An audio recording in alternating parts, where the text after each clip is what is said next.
Welcome back friends to the GS platform YouTube channel. तो दोस्तों, सबसे पहले तो आपको गणतंत्र दिवस की हार्दिक शुभकामनाएं और बधाई। तो आज है 26 जनवरी और 26 जनवरी की करंट अफेयर में जितने भी इंपॉर्टेंट क्वेश्चन बनेगी इस वीडियो में हम लोग देखेंगे। और अगर आप इस चैनल पर नए हैं तो चैनल को इस तरह से सब्सक्राइब कर लीजिए और पास वाले बेल आइकन को प्रेस कर दीजिए, जिससे आपको नई वीडियो का नोटिफिकेशन मिलता रहे। और अगर आप आज की वीडियो की पीडीएफ को डाउनलोड करना चाहते हैं तो इस वीडियो के डिस्क्रिप्शन बॉक्स में जाइए और वहां पर पीडीएफ लिंक पर क्लिक करके उसको डाउनलोड कर सकते हैं। साथ ही साथ इस वीडियो की पीडीएफ को आप हमारे टेलीग्राम ग्रुप की फाइल से भी डाउनलोड कर सकते हैं। टेलीग्राम ग्रुप की लिंक वीडियो के डिस्क्रिप्शन बॉक्स में दी गई है, तो उस पर क्लिक करके आप ग्रुप को ज्वाइन कर सकते हैं। और वीडियो के लास्ट में आपसे करंट अफेयर की क्विज का क्वेश्चन पूछा जाएगा, जिसका आंसर आपको कमेंट बॉक्स में देना होगा। और अगर आप इस वीडियो को फेसबुक पर देख रहे हैं तो फेसबुक पेज को लाइक करना और फॉलो करना ना भूलें। तो चलिए शुरू करते हैं आज की वीडियो। आज की वीडियो का पहला क्वेश्चन है, हाल ही में सरकार ने किस महापुरुष की स्मृति में आपदा प्रबंधन पुरस्कार की स्थापना की है? तो इसका जो राइट आंसर है सुभाष चंद्र बोस, ऑप्शन ए सही होगा। तो सरकार ने सुभाष चंद्र बोस आपदा प्रबंधन पुरस्कार के शीर्षक के साथ एक वार्षिक पुरस्कार की स्थापना की है और इसकी घोषणा हर वर्ष नेताजी सुभाष चंद्र बोस की जयंती पर की जाएगी। और मैं आपको बता दूं कि इस पुरस्कार में प्रमाण पत्र और 51 लाख रुपए का नकद पुरस्कार भी दिया जाएगा। और अगर बात करें इस वर्ष की, तो इस वर्ष यानी वर्ष 2019 में गाजियाबाद में स्थित राष्ट्रीय आपदा प्रतिक्रिया बल की 8वीं बटालियन को आपदा प्रबंधन में सराहनीय कार्य के लिए पुरस्कार चुना गया है। ठीक है, और किसी भी आपदा के लिए मानव में संगठनों व्यक्तियों के योगदान और निस्वार्थ सेवा को स्वीकार करने के लिए इस पुरस्कार की स्थापना की गई है। ठीक है, तो आपका फर्स्ट क्वेश्चन कंप्लीट हुआ। नेक्स्ट देखते हैं क्वेश्चन नंबर सेकंड। ओडिशा तट से long range surface to air missile LRSAM का सफलतापूर्वक परीक्षण किसने किया है? तो यहां पर देखिए 4 ऑप्शन है, इनमें जो राइट आंसर है DRDO, ऑप्शन बी सही होगा। तो रक्षा अनुसंधान और विकास संगठन यानी कि DRDO, defence research and development organisation ने नौसेना के युद्धपोत INS चेन्नई से long range surface to air missile का सफलतापूर्वक परीक्षण किया है। और यह परीक्षण ओडिशा के तट पर आयोजित किया गया था और इसमें परीक्षण के दौरान एक कम उड़ान वाले हवाई लक्ष्य पर निशाना भी मारा था। यहां पर देखिए DRDO की बात की गई तो आपको DRDO के बारे में पता होना चाहिए। DRDO की स्थापना सन 1958 में हुई थी और इसका मुख्यालय न्यू दिल्ली में है। और डॉक्टर जी सतीश रेड्डी रक्षा अनुसंधान एवं विकास के सचिव और DRDO के अध्यक्ष भी हैं। राइट, तो आपका सेकंड क्वेश्चन कंप्लीट हुआ। नेक्स्ट क्वेश्चन देखते हैं, क्वेश्चन नंबर थर्ड। हाल ही में राष्ट्रीय मतदाता दिवस कब मनाया गया? बहुत ही इंपॉर्टेंट क्वेश्चन है। तो इसका जो राइट आंसर है 25 जनवरी, ऑप्शन सी सही होगा। तो हर वर्ष 25 जनवरी को मतदाता की आवश्यकता के बारे में जागरूकता फैलाने और युवा पीढ़ी को मतदान के अधिकारों के प्रति प्रोत्साहित करने के लिए राष्ट्रीय मतदाता दिवस के रूप में मनाया जाता है।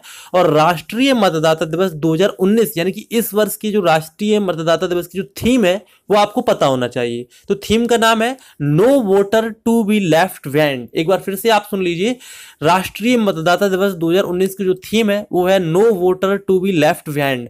और राष्ट्रीय मतदाता दिवस मनाने का ये 9वां वर्ष है। मैं आपको ये भी बताना चाहूंगा कि ये पहली बार वर्ष 2011 में मनाया गया था और 25 जनवरी भारत निर्वाचन आयोग की स्थापना का दिवस है, जो कि 1950 में अस्तित्व में आया था। और तब से इसको याद दिलाने के लिए, इसको प्रभावी बनाने के लिए 2011 में सबसे पहले इस दिवस को मनाया गया था। मैं आपको यह भी बताना चाहूंगा कि इससे पहले मतदाता की जो पात्रता की आयु 21 वर्ष थी, लेकिन 1988 में इसे घटाकर 18 वर्ष कर दिया गया था। ठीक है, तो आप ध्यान रखिएगा, हाल ही में राष्ट्रीय मतदाता दिवस 25 जनवरी को मनाया गया है, तो ऑप्शन सी सही होगा। नेक्स्ट क्वेश्चन देखते हैं, क्वेश्चन नंबर 4। ज्ञानपीठ पुरस्कार विजेता हिंदी लेखिका कृष्णा सोबती का कितने वर्ष की आयु में निधन हो गया है? तो ये एक इंपॉर्टेंट क्वेश्चन हो सकता है क्योंकि कृष्णा सोबती एक चर्चित हस्ती रही हैं। तो इसका जो राइट आंसर है 93 वर्ष की आयु में उनका निधन हुआ है। तो प्रख्यात हिंदी लेखिका और निबंधकार कृष्णा सोबती का हाल ही में दिल्ली में निधन हो गया है और वो 93 वर्ष की थी और वो साहित्य अकादमी, ज्ञानपीठ जैसी कई प्रतिष्ठित पुरस्कारों की प्राप्तकर्ता भी रही थी। उनकी जो प्रमुख कृतियां हैं वो है मित्रो मरजानी, जिंदगीनामा और दिल ओ दानिश। राइट, और उनकी रचनाओं को कई भाषाओं में अनुवाद भी किया गया था। और यहाँ पर देखिए ज्ञानपीठ पुरस्कार की बात की गई है, तो आपको पता होना चाहिए ये जो पुरस्कार है ज्ञानपीठ पुरस्कार, इसकी स्थापना सन 1961 में हुई थी और इसको पहली बार जी शंकर कुरूप को प्रदान किया गया था। और कृष्णा सोपती की बात करें तो कृष्णा सोपती को यह पुरस्कार वर्ष 2017 में प्रदान किया गया था। और अगर बात करें कि इस वर्ष यानी कि इससे पहले जो 2018 वर्ष था, इसमें ज्ञानपीठ पुरस्कार किसे मिला था, तो उनका नाम है अमिताभ घोष। ठीक है, तो आपका फोर्थ क्वेश्चन कंप्लीट हुआ।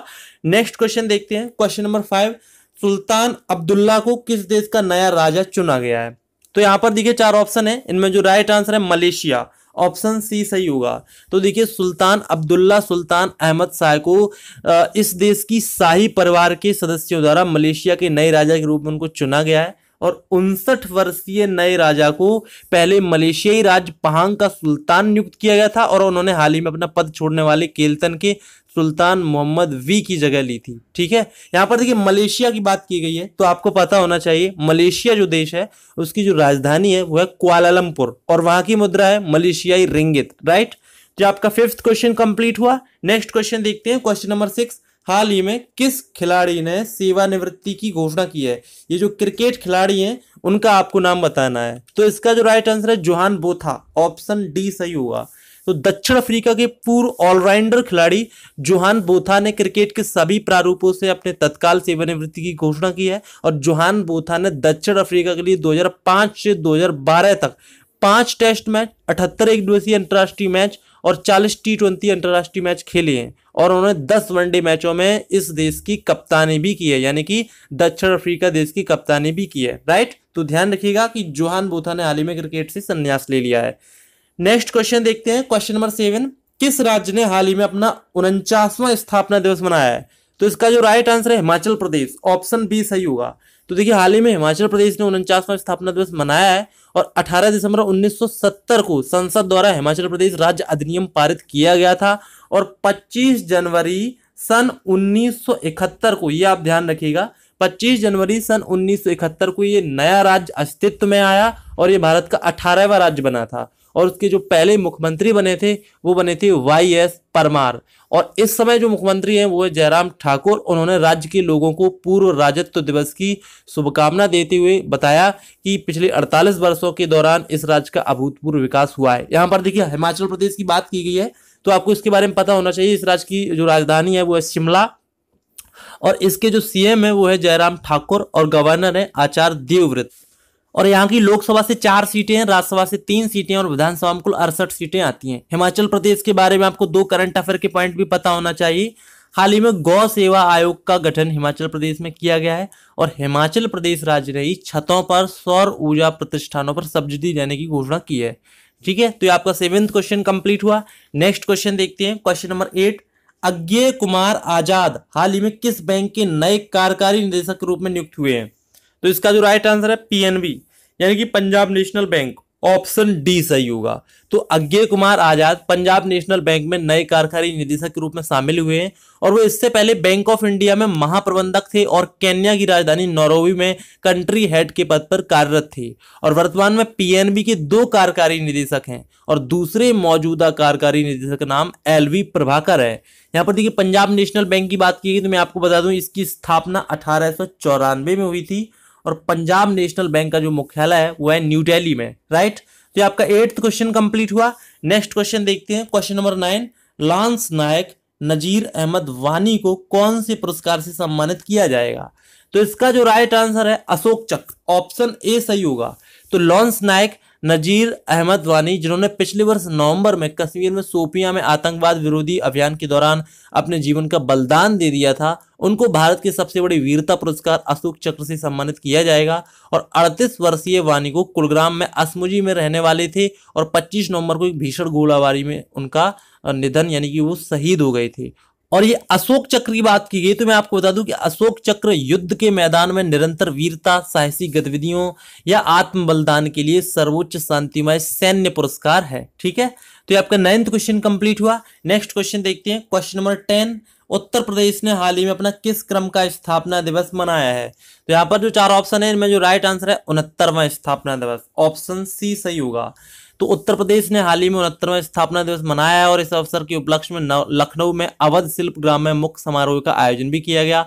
और उत्तर प्रदेश के राज्यपाल राम नाईक और मुख्यमंत्री योगी आदित्यनाथ ने राज्य मंत्रिमंडल के सदस्यों के साथ इस समारोह में भाग लिया। और उत्तर प्रदेश को इससे पहले संयुक्त प्रांत के नाम से जाना जाता था, लेकिन एक गजट अधिसूचना के माध्यम से इसका नाम 24 जनवरी 1950 को उत्तर प्रदेश कर दिया गया। इस तरह से 24 जनवरी का दिन उत्तर प्रदेश अपने स्थापना दिवस के रूप में मनाता है। ठीक है, यहाँ पर देखिए उत्तर प्रदेश की बात की गई तो आपको पता होना चाहिए उत्तर प्रदेश की राजधानी है लखनऊ, यहाँ की सीएम है योगी आदित्यनाथ, गवर्नर है राम नाईक, और यहाँ की लोकसभा से 80 सीटें हैं, राज्यसभा से 31 सीटें हैं, विधानसभा में कुल 403 सीटें आती हैं। और इस राज्य का जो पुनर्गठन यानी कि विभाजन हुआ था वो 9 नवंबर 2000 को हुआ था, जब उत्तराखंड यहाँ से अलग हुआ था। और इस राज्य का लोक नृत्य रासलीला, नौटंकी, कजरी है, और यहाँ का शास्त्रीय नृत्य कथक है। और यहाँ का राजकीय पशु बारहसिंगा, राजकीय पक्षी सारस, राजकीय वृक्ष अशोक है, और यहाँ का राजकीय पुष्प पलाश है।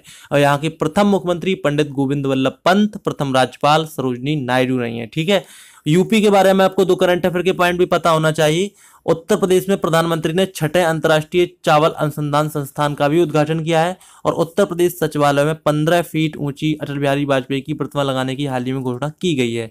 और उत्तर प्रदेश के भदोही जिले को हाल ही में निर्यात उत्कृष्टता टैग भी मिला है। तो आपको इस क्वेश्चन से इतनी इंफॉर्मेशन मिल जाती है। नेक्स्ट क्वेश्चन देखते हैं, क्वेश्चन नंबर 11।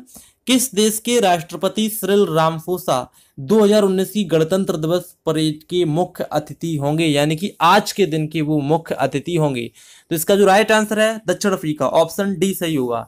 तो देखिए दक्षिण अफ्रीका के राष्ट्रपति सिरिल रामाफोसा गणतंत्र दिवस परेड 2019 के मुख्य अतिथि होंगे। और समारोह की मनोहरता के अवसर पर दक्षिण अफ्रीका के राष्ट्रपति सिरिल रामाफोसा प्रथम महिला डॉक्टर सेपू मोत्से और 9 मंत्रियों सहित उच्च स्तरीय प्रतिनिधि मंडल के साथ भारत में यात्रा के दौरान है। और राष्ट्रपति के रूप में सिरिल रामाफोसा का ये पहला भारत दौरा होगा।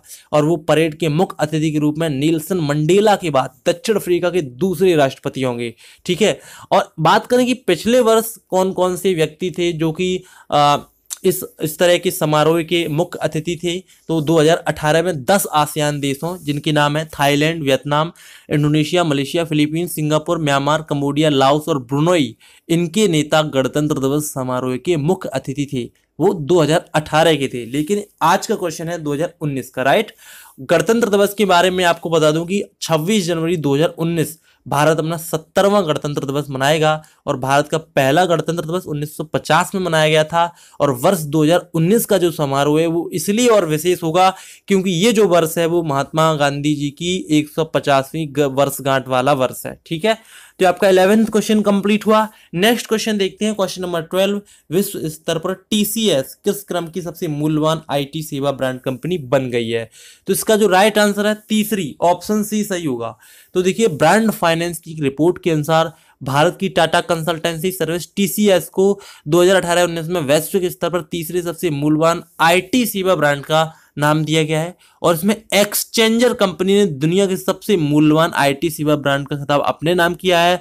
आईबीएम को इसमें दूसरा स्थान मिला है। और 3 अन्य भारतीय आईटी सेवा कंपनियां जो कि टॉप 10 में रही हैं वो है इन्फोसिस, एचसीएल और विप्रो, जिसमें तीसरे स्थान पर टीसीएस है। राइट, यहां पर देखिए टीसीएस की बात की गई तो आपको पता होना चाहिए टीसीएस का फुल फॉर्म होता है टाटा कंसल्टेंसी सर्विस। इसकी स्थापना सन 1968 में हुई थी, जिसके संस्थापक जेआरडी टाटा थे और इसका मुख्यालय मुंबई में है। ठीक है, तो आपका 12th क्वेश्चन कंप्लीट हुआ। नेक्स्ट देखते हैं कल की क्विज का आंसर। तो कल आपसे पूछा गया था किस राज्य के मुख्यमंत्री ने 1 फैमिली 1 जॉब योजना शुरू की है? तो इसका जो राइट आंसर है सिक्किम, ऑप्शन ए सही हो जाएगा।